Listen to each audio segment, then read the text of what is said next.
यह कहानी है एक भोले लेकिन नेक दिल किसान और उसकी असाधारण रूप से समझदार बेटी की। जहां चालाक लोग उनकी भलाई का फायदा उठाने की कोशिश करते हैं, लेकिन बेटी की सूझबूझ और साहस न सिर्फ उनके पिता की इज्जत बचाती है, बल्कि पूरे गांव को यह सिखाती है कि भलाई के साथ समझदारी ही असली ताकत है। गांव की सुबह हमेशा की तरह चिड़ियों की चहचहाहट से शुरू हुई थी, लेकिन उस दिन गांव के किनारे रहने वाले एक गरीब किसान हरिदास के मन में बेचैनी थी। उसकी झोंपड़ी मिट्टी और फूस से बनी थी। दरवाजे पर पुराना टूटा हुआ लकड़ी का चौखट और भीतर बस इतना ही सामान कि दो तीन बर्तनों और चटाई से अधिक कुछ न था। हरिदास मेहनती था, लेकिन मेहनत के साथ उसकी एक और पहचान थी, उसका अत्यधिक भरोसा दूसरों पर और अपने दिमाग का कम इस्तेमाल। गांव के लोग कई बार कहते, हरिदास, अरे तू बड़ा भला आदमी है, लेकिन जरा समझदारी भी सीख ले। दुनिया में केवल भलाई से काम नहीं चलता। पर हरिदास को लगता, भलाई ही सबसे बड़ी समझदारी है। लेकिन इस सोच का फायदा अक्सर लोग उठाते और वह कई बार नुकसान उठा चुका था। हरिदास की एक ही संतान थी, उसकी बेटी अन्विता। उम्र बस 18 साल, पर समझदारी और होशियारी में पूरे गांव में उसका कोई सानी नहीं। उसका चेहरा भले ही साधारण हो, पर आंखों में तेज और बातों में तर्क की चमक थी। माँ के गुजर जाने के बाद वह घर का सारा काम संभालती और पिता की मदद भी करती। कई बार पिता को गलत फैसलों से रोकती, लेकिन हरिदास अपने भोलेपन के कारण उसकी सलाह अनसुनी कर देता। उस दिन सुबह खेत जाते समय हरिदास के पास गांव के ही एक चालाक व्यापारी नंदकिशोर आ गया। उसके चेहरे पर बनावटी मुस्कान थी और हाथ में एक चमकता हुआ नया कागज। अरे हरिदास भाई, नमस्ते। देखो, मैं तुम्हारे लिए एक बहुत बढ़िया सौदा लाया हूँ। हरिदास ने भौहें सिकोड़कर कहा। क्या सौदा? नंदकिशोर बोला। तुम्हारा खेत तो अच्छा है, लेकिन तुम्हें बीज और खाद के लिए पैसे चाहिए। मेरे पास एक योजना है। तुम अपना खेत मुझे गिरवी रख दो, मैं तुम्हें अभी 100 सोने के सिक्के दे दूंगा। 3 महीने में सिक्के लौट आकर खेत वापस ले लेना, और अगर समय पर नहीं लौटा पाए तो खेत मेरा हो जाएगा। कितना आसान सौदा है। हरिदास के चेहरे पर चमक आ गई। 100 सोने के सिक्के उसने जिंदगी में एक साथ कभी नहीं देखे थे। वह तुरंत हामी भरने को था, लेकिन तभी पीछे से अन्विता की आवाज आई। पिताजी, जरा ठहरिए। वह दौड़ती हुई आई और नंदकिशोर के हाथ से कागज लेकर ध्यान से पढ़ने लगी। फिर उसने पिता की ओर देखते हुए कहा, इसमें लिखा है कि अगर आप एक दिन भी देर से सिक्के लौट आए तो खेत के साथ आपका घर और कुआं भी नंदकिशोर का हो जाएगा। हरिदास चौंक गया। अरे, मैंने तो ये देखा ही नहीं। नंदकिशोर के चेहरे का रंग उड़ा, पर वह हंसते हुए बोला, अरे बेटी, यह तो बस औपचारिक बात है। मैं तुम्हारे पिताजी का भला चाहता हूँ। अन्विता ने ठंडे स्वर में कहा, भला वही करता है जो बिना शर्त मदद करे, और शर्त इतनी खतरनाक हो तो वह मदद नहीं, सौदा होता है, और वह भी धोखाधड़ी वाला। हरिदास झेंप गया और कागज वापस नंदकिशोर को थमा दिया। व्यापारी मन मसोस कर चला गया, लेकिन जाते जाते बुदबुदाया, देख लूंगा इस लड़की को। दिन बीतते गए। गांव में धीरे धीरे अनाज की कमी होने लगी, क्योंकि बारिश कम हुई थी। कई किसान कर्ज में डूब गए। हरिदास भी परेशान था, क्योंकि खेत में फसल कम निकली थी। लेकिन अन्विता ने घर का सारा हिसाब किताब इतनी समझदारी से संभाला कि घर में भूखमरी की नौबत नहीं आई। एक दिन गांव में ऐलान हुआ, राजा ने आदेश दिया है कि आसपास के गांवों से एक एक किसान को राजमहल बुलाया जाए। कारण कोई नहीं बताया गया, बस इतना कि किसान अपने खेत की उपज और अपने परिवार के साथ आए। गांव के मुखिया ने चर्चा के बाद हरिदास का नाम भेज दिया, क्योंकि वह मेहनती और ईमानदार था। महल पहुंचने पर हरिदास और अन्विता ने देखा, बड़े दरबार में राजा के साथ उनकी रानी, मंत्री और सैनिक बैठे हैं। राजा ने कहा, हमारे राज्य में एक समस्या आई है और जो किसान इस समस्या का हल बताएगा उसे हम पुरस्कृत करेंगे। समस्या यह थी, राज्य में नई नहर बन रही थी, लेकिन उसका रास्ता तय करने में 3 गांव आपस में झगड़ रहे थे। हर गांव चाहता था कि नहर उसके खेत से होकर गुजरे ताकि सिंचाई आसान हो जाए। राजा को समझ नहीं आ रहा था कि किस गांव की बात मानी जाए। दरबार में मौजूद कई लोग अपनी अपनी राय दे रहे थे, लेकिन कोई समाधान सभी को मंजूर नहीं था। तभी अन्विता ने पिता से कहा, पिताजी, क्या मैं कुछ कह सकती हूँ? हरिदास हिचकिचाया, लेकिन राजा ने अनुमति दे दी। अन्विता ने विनम्रता से कहा, महाराज, नहर का रास्ता तय करने से पहले यह सोचना चाहिए कि इससे राज्य का कुल लाभ कितना होगा, न कि सिर्फ एक गांव का। अगर नहर का रास्ता ऐसे बनाया जाए कि तीनों गांव के खेतों में समान रूप से पानी पहुंचे, तो कोई गांव वंचित नहीं रहेगा और झगड़ा भी नहीं होगा। राजा उसकी बात सुनकर मुस्कुराए। किसान की बेटी होकर तुमने राज्य का प्रशासनिक हल बताया है। यह बुद्धिमत्ता दुर्लभ है। राजा ने दरबार में सबके सामने आदेश दिया कि नहर का नक्शा उसी प्रकार बदला जाएगा जैसा अन्विता ने सुझाया है। यह सुनते ही दरबार के मंत्री और इंजीनियर हैरान हो गए, क्योंकि उन्हें लगा था कि इतनी सूझबूझ सिर्फ अनुभवी दरबारियों में हो सकती है, लेकिन यह तो एक गांव की युवती ने दिखा दी।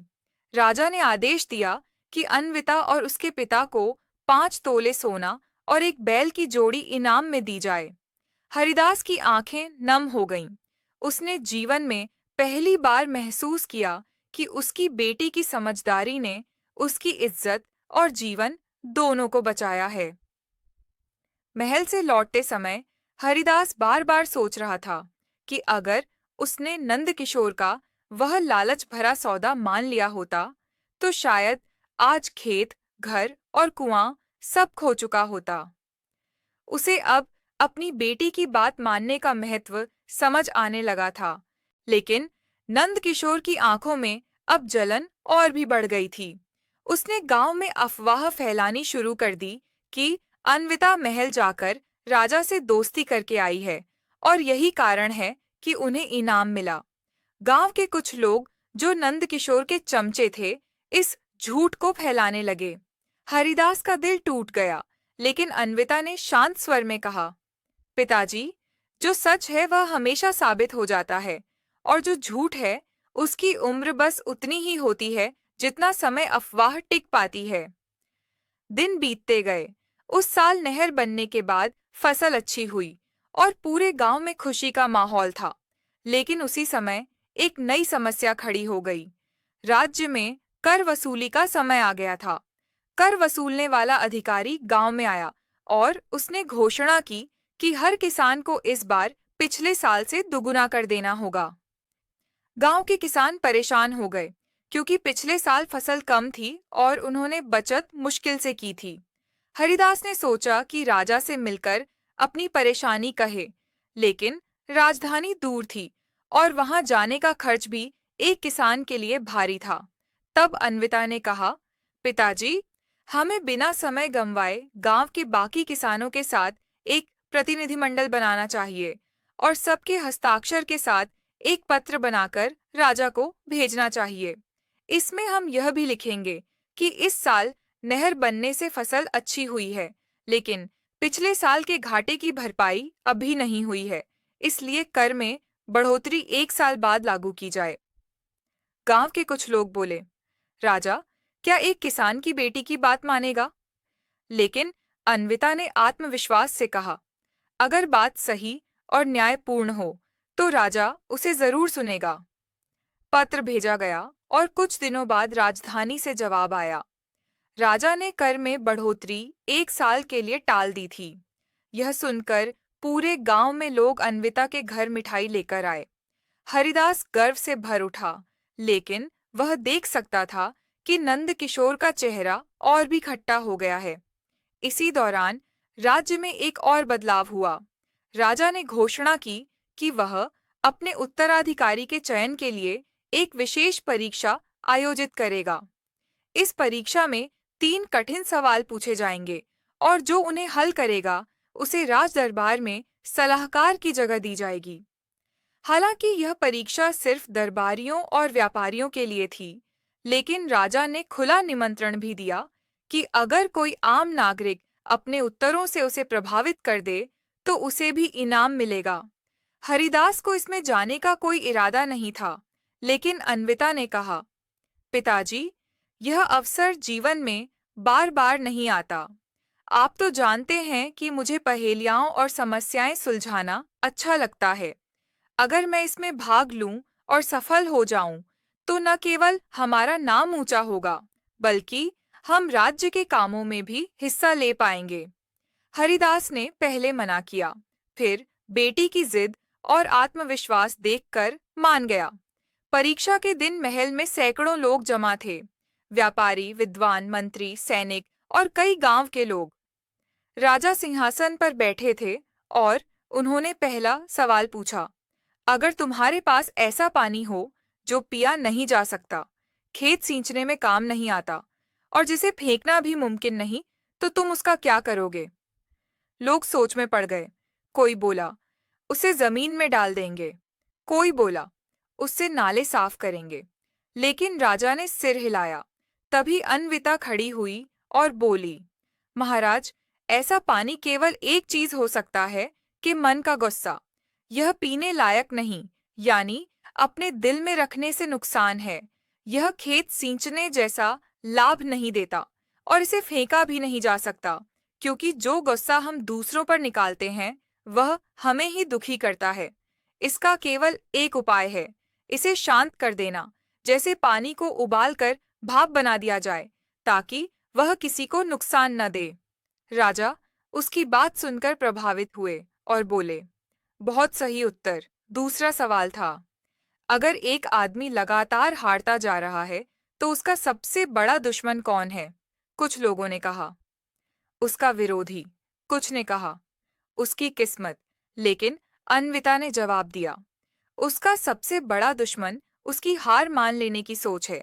जब तक वह कोशिश करता है, हार अस्थायी है, लेकिन जैसे ही वह हार मान लेता है, वह स्थायी हो जाती है।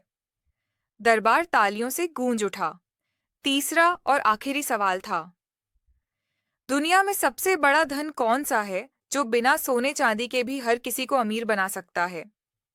कई जवाब आए, प्यार, ज्ञान, दोस्ती। लेकिन अन्विता ने कहा, सबसे बड़ा धन है संतोष।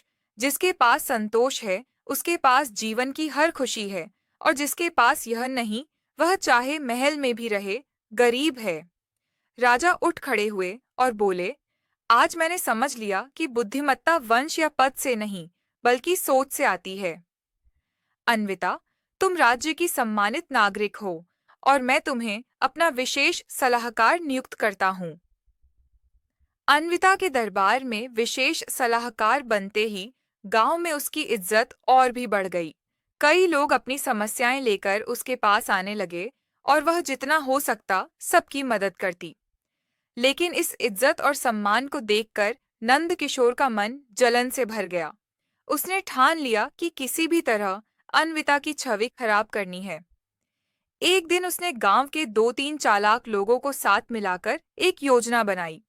उसने एक व्यापारी से कुछ अनाज उधार लिया और जानबूझकर उसे महंगे दाम पर बेचने का नाटक किया।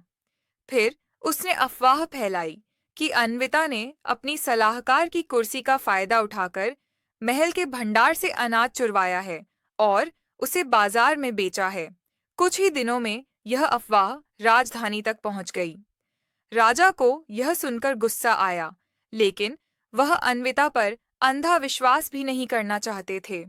उन्होंने उसे दरबार में बुलवाया और पूछा, अन्विता, यह आरोप लगा है कि तुमने भंडार से अनाज निकलवाकर बेचा है। क्या यह सच है? अन्विता ने शांत स्वर में कहा, महाराज, यह आरोप झूठा है। मैं इसकी सच्चाई साबित कर सकती हूँ, लेकिन मुझे 3 दिन का समय चाहिए। राजा ने समय दे दिया। अन्विता सीधे नंद किशोर के घर पहुंची। उसने दरवाजा खटखटाया और कहा, नंद किशोर, मुझे मालूम है कि यह साजिश तुम्हारी है, लेकिन मैं चाहती हूँ कि तुम खुद आकर दरबार में सच बता दो, वरना मैं तुम्हें सबके सामने बेनकाब कर दूंगी। नंद किशोर हंसते हुए बोला, तुम्हें लगता है कि तुम्हारे पास सबूत है? जाओ, कोशिश कर लो। मैं तो राजा के सामने कह दूंगा कि तुम मुझे धमका रही थी। अन्विता ने बिना गुस्सा किए कहा, ठीक है, मैं 3 दिन बाद मिलूंगी और तब तुम्हारे पास झूठ बोलने का कोई रास्ता नहीं होगा। अगले 3 दिन उसने गांव के उन मजदूरों से मुलाकात की जो नंद किशोर के यहाँ अनाज ढोने का काम करते थे। उसने उनसे सच निकलवाया क्योंकि वे गरीब थे और डर के कारण कुछ बोल नहीं रहे थे। अन्विता ने उन्हें भरोसा दिलाया कि राजा उन्हें संरक्षण देंगे। मजदूरों ने मान लिया और गवाही देने के लिए तैयार हो गए। तीसरे दिन दरबार में बड़ी भीड़ थी। राजा ने कठोर स्वर में पूछा, अन्विता, तुम्हारे पास क्या सबूत है?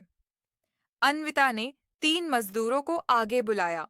उन्होंने सबके सामने बताया कि कैसे नंद किशोर ने उन्हें रात में भंडार से अनाज निकलवाने को कहा और बदले में पैसे दिए।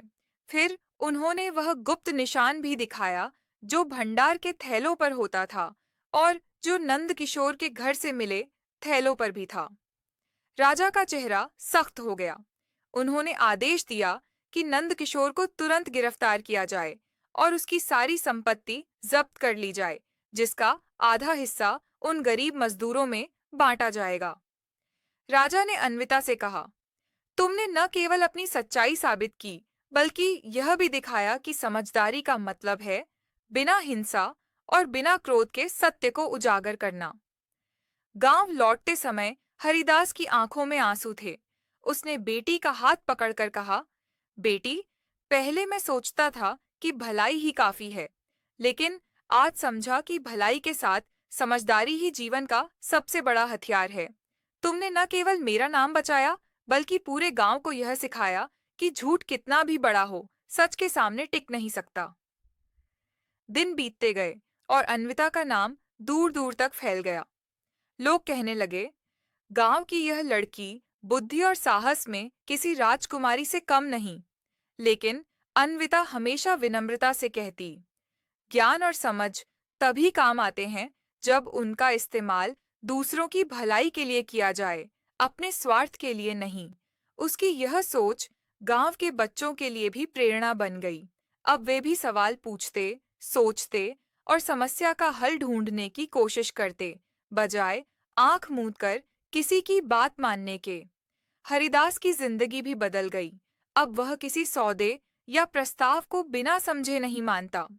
उसकी आदत में यह बात शामिल हो गई थी कि हर निर्णय से पहले अन्विता से सलाह ले। और इस तरह एक भोले किसान की समझदार बेटी ने न केवल अपने पिता की इज्जत बचाई, बल्कि पूरे गांव को यह सिखा दिया कि जीवन में केवल मेहनत नहीं, बल्कि सही समय पर सही सोच ही असली सफलता दिलाती है। अंत में छोटा संदेश। दोस्तों, इस कहानी से हमें यह सीख मिलती है कि भलाई के साथ समझदारी जरूरी है। सोचे समझे किसी पर भरोसा करना नुकसानदायक हो सकता है, लेकिन सही सोच और धैर्य से हर मुसीबत का हल निकाला जा सकता है। ऐसी ही और प्रेरणादायक कहानियां सुनने के लिए जुड़े रहिए हमारे चैनल स्टोरी वाली यात्रा के साथ। अगर ये कहानी आपके दिल को छू गई हो, तो इस वीडियो को लाइक जरूर कीजिए और हमारे चैनल स्टोरी वाली यात्रा को सब्सक्राइब करना ना भूलें। आपकी एक प्यारी सी टिप्पणी हमें अगली कहानी और भी दिल से सुनाने की ताकत देती है। हम लाते रहेंगे वो कहानियां जो सिर्फ सुनने के लिए नहीं होती, बल्कि महसूस की जाती हैं, जी जाती हैं।